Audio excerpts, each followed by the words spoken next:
some are in the world and is walking. And today, he's talking to you. I'm Laura, and this is Walk and Talk with Dan Watkins.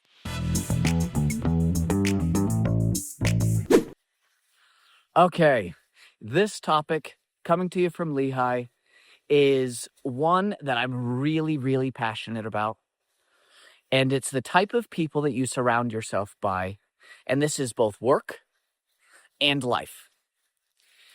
I recommend, for those that have ever lived in Utah, it's more homogenous than most places. And what I mean by that is you have a lot of people that grew up here that tend to have similar faith structures, similar family ideals. And what's great about that is if you're part of that, you feel like, okay, you've got this community. The disadvantage to that I've found, and that I've had to be really proactive in solving, is that you don't get the opportunity to learn lots of different things. And so some of the biggest advantages to my life have been, I grew up in California. I lived in Ireland for 18 months. I lived in Spain for almost a year. And I get to travel all the time for work. And I make friends with people all over the world.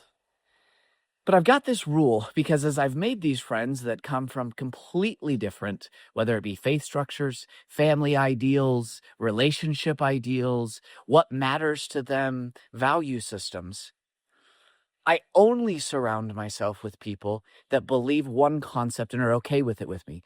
Openly share your feelings on any topic, but never proselytize, meaning you're never looking for a convert.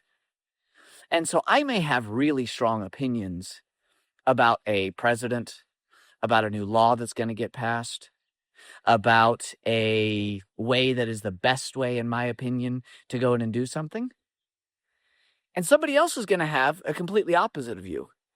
The types of relationships that I want to have, and this I also include in the workplace, and I'll talk about that in just a second, but are those people that are completely fine if after the conversation, during the conversation, there's no intent to convince the other person. Instead, there's just open sharing. And I want to go share a couple examples. I'm going to use work now where the opposite of this has happened and it gets really uncomfortable. And so there was a situation, I was in Europe helping a client. This client had employees that were all over the world. And we all gathered together in Portugal. And there was a situation, it just so happened, it was during the week and the exact moment when Russia invaded Ukraine. And there was a member of the team whose family was Ukrainian and was just genuinely distraught at what was happening. And then there was another member of the team whose country was very strong allies with Russia and felt like Russia had been just taken advantage of. Because neither employee in this company that I was trying to help took the perspective of other people deserve their rights, they both ended up not even wanting to be in the same room with each other. I sat them both down separately and I was like, look, what you're both going through and what you're both thinking is right in your perspective. The other person's equally right. Pushing your ideals on them makes work, let alone life, completely uncomfortable. There is nothing wrong with you having an opinion that, okay, Putin was right or Putin is wrong. That's up to you. Trying to force that on somebody else and to continue to debate, nobody wins.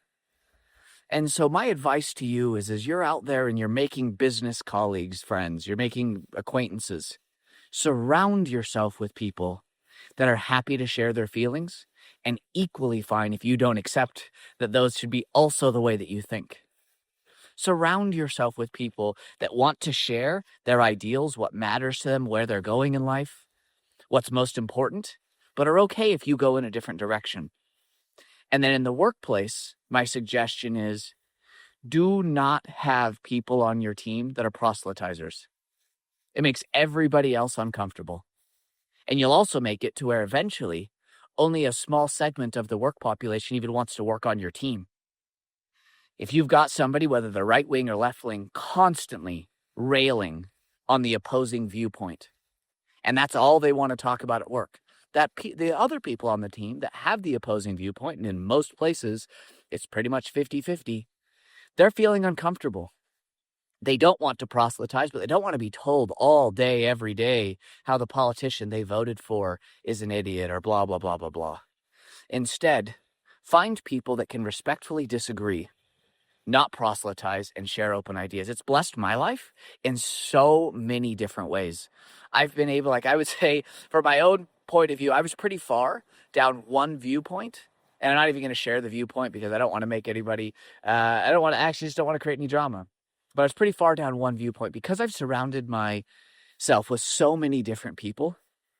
I've come to about as middle of the road as you can in politics, in views on different ways of living. And it's been incredible because over time, I've surrounded myself with these people that aren't trying to convince me. They're just sharing how they're happy believing what they believe. And that's made me better. I hope this can help you as you're thinking about who you surround yourself with. Less people that are going to obsess on convincing you. More people that are happy to share what brings them joy. This podcast is brought to you by Databased, your partner in building revenue teams that actually perform.